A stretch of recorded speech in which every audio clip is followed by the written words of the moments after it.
السلام عليكم ورحمة الله. ازيكم عاملين ايه؟ كل سنة وانتم طيبين ورمضان كريم.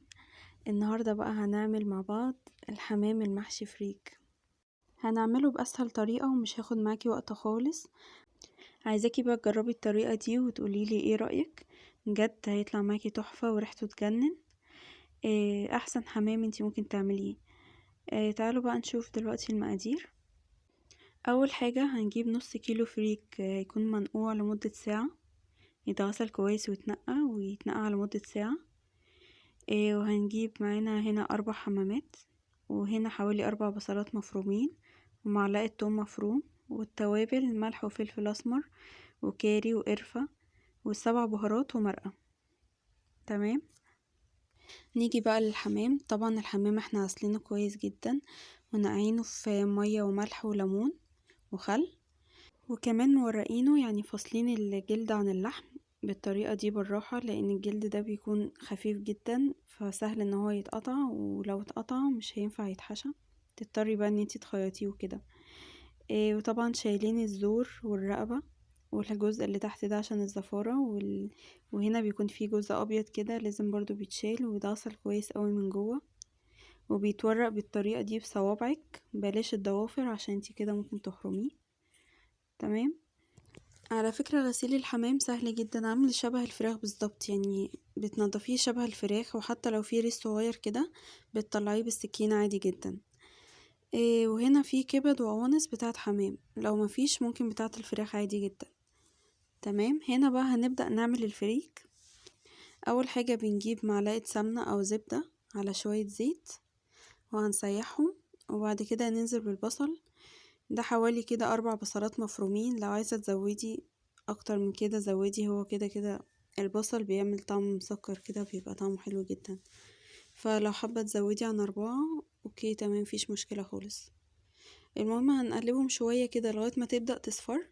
هننزل عليها بالثوم، دي حوالي معلقة توم كده مهروسة، وهنقلب برضو شوية يبدأ كده بس الثوم يعني يدبل هو كمان.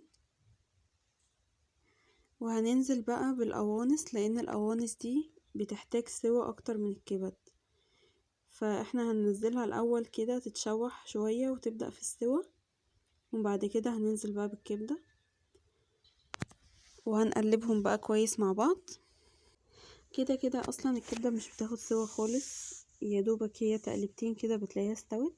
هي القوانص بس اللي بتاخد وقت شوية، فانتي ما تستعجليش عليها، سيبيها شوية لغاية لما تحسي كده ان هي ايه خلاص بدأت ان هي تستوي.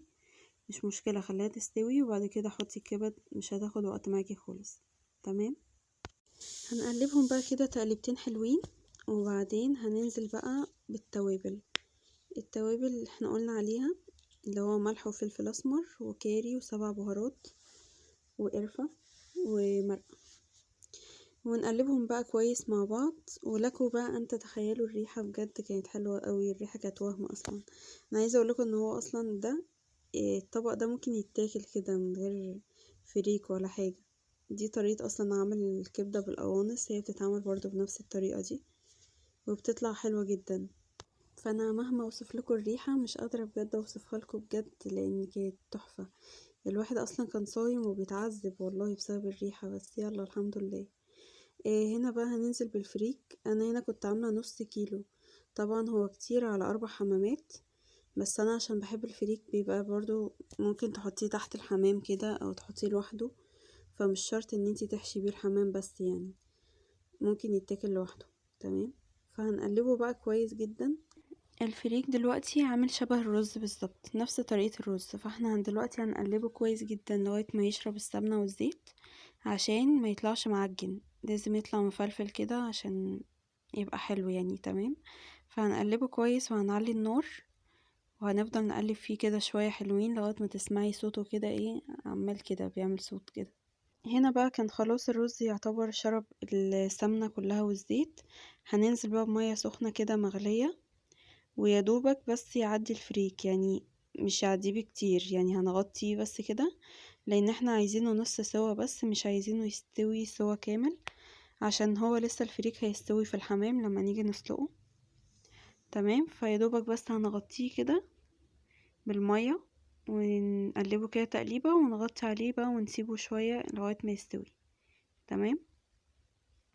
هتسيبيه بقى كده حوالي ربع ساعة او تلت ساعة وتبصي عليه. وطبعا النار هتكون هادية جدا عشان بس ما يشتش. هنشوفه كده. بص هو كده شرب المية وبقى كده نص سوا. تمام. في الوقت ده بقى هنجيب حلة تانية على النار وهنحط فيها مية وبصلاية وورق لوري وهنسيبها كده تغلي مع نفسها. هنا بقى الفريك احنا خدنا شوية نص سوا للحمام هنحشي بيه الحمام، والباقي ده اللي في الحلة هنخليه سوا كامل لان ده هيتحط بقى في طبق تاني او تحت الحمام وكده. فهنزوده شوية مية سخنة من المية اللي احنا بنسخنها دي او اي مية سخنة. وتأكدي برضو من الملح. شوفي الملح عشان ممكن لما تيجي تزودي مية الملح يقل شوية، فتأكدي برضو من الملح وسيبيه ده بقى يستوي سوا كامل. تمام. هنا بقى هنيجي للحظة حشو الحمام. هنيجي بقى بصوا الحمام بعد ما اتنقع بقى ابيض ونضيف ازاي وجميل خالص. هنحشي في الجزء ده اللي هو بين الجلد واللحم، وفي الجزء اللي تحت كمان هنحشيه. هنجيب بقى معلقة كده ونحاول نحشيها مع بعض. اهم حاجة بس وانتي بتحشي الحمامة مش لازم تكبسيها قوي جوه، يعني لازم تسيبي مساحة كده للفريك عشان لما يجي يستوي حجمه اكيد هيكبر شوية فيكون في مكان ليه، فاهمة؟ يعني ما تكبسيش قوي الفريك عشان كمان غلط ممكن الحمامة تفرقع منك. فالمفروض بقى ان انتي بعد ما تحشيه تشوفي بقى كده ان تخلي فيه مساحة جوه كده فاضية عشان الفريك برضو لما يستوي. تمام. هنحشيها برضو كويس قوي زي ما انتوا شايفين كده. بس كده هنحشيها كويس وهنيجي بقى من الناحية التانية من ناحية الزور كده برضو هنحشيها. بس خلي بالك ان انتي ما تملهاش برضو قوي، خليها برضو من فوق تكون فاضية عشان اول ما تنزل في المية الزور ده يتقفل. يتقفل على الفريك عشان الفريك ما يطلعش بره عنه كده. تمام. بصوا هنا انا بشوف فيه مساحة. تمام كده. هنا بقى هتمسكي رجليها كده من تحت وهتكتفيها بالطريقة اللي انت شايفاها دي كده، بحيث ايه ان هي لما تنزل تتسلق وكده مع الفريك برضو ما يطلعش منها. والدراعات كمان هتتنيها لورا بالشكل ده كده. كده ان شاء الله عمرها ما تفكي منك ولا هتنزل الفريكاية واحدة حتى في الشوربة. هتنضفيها طبعا كويس قوي. بص ده شكله كده بعد ما حشينا كل الحمام اللي معايا. ودي كانت واحدة صغنونة كده. بصوا في مساحة جوه مش لازم تكبسيها جدا عشان دي حاجة مهمة خلي بالك. تمام. وهنيجي بقى نسقطها في المية.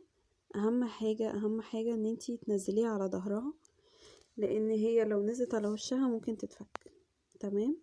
هتنزليها كده على ظهرها بالشكل ده وتسيبيها بقى شوية نغطيها كده ونسيب يعني لغاية ما يقرب شوية. وطبعا هتسيبيها بقى تاخد سوا كامل وتسيبيها بقى براحتها خالص ولا تقلبيها ولا اي حاجة لغاية ما تلاقيها استوت سوا كامل كده زي ما انتوا شايفين. بصوا هي كده خلاص هو كده الحمام استوى. وخلي بالك لان هو لو حمام كبير يعني مش زغاليل صغيرة بياخد سوا شوية، يعني سيبيه شوية يستوي براحته. تمام. خلاص كده احنا طلعنا الحمام بقى. هنيجي بقى هنا عشان نحمره. هتجيبي طاسة فيها حتة سمنة او زبدة وشوية زيت وهنحمر فيه الحمام. وتخلي بالك بقى جدا من الطشطشة بتاعة الحمام عشان بجد مؤذية جدا يعني. فانتي هتحطي الحمام وتغطيها بقى شوية وبعد كده تفتحي تقلبيهم وتغطيها تاني لغاية ما يتحمر معاكي. تمام. طبعا انا هنا بقى قعدت اقلب فيه كل شوية واغطي واعمل.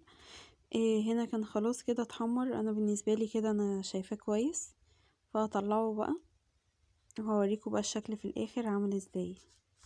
بصوا بقى الحلاوة والجمال بجد والله العظيم. كان تحفة ومن احسن الحاجات اللي انا عملتها في حياتي. بس هو كان سخن مولع. عايزة اقول لكم كان سخن مولع بس كان الاذان ادن فخلاص بقى ما كانش فيه وقت وكنت عايزة اوريكم شكله. بصوا الحمامية والفريك كمان كان مفلفل كده وجميل جدا والريحة كانت تحفة بجد. جربوا الطريقة دي والله هتدعولي عليها بجد. يعني احلى من احلى حمام انتوا ممكن تكونوا دقتوه قبل كده. يا رب تكون الوصفة عجبتكم والطريقة تكون سهلة عليكم كده. وياريت بقى لو الفيديو عجبكم ما تنسوش تعملوا لايك واشتراك في القناة وتفعلوا زر الجرس وتكتبولي كده كومنت حلو منكم. اشوفكم على خير يا رب. سلام.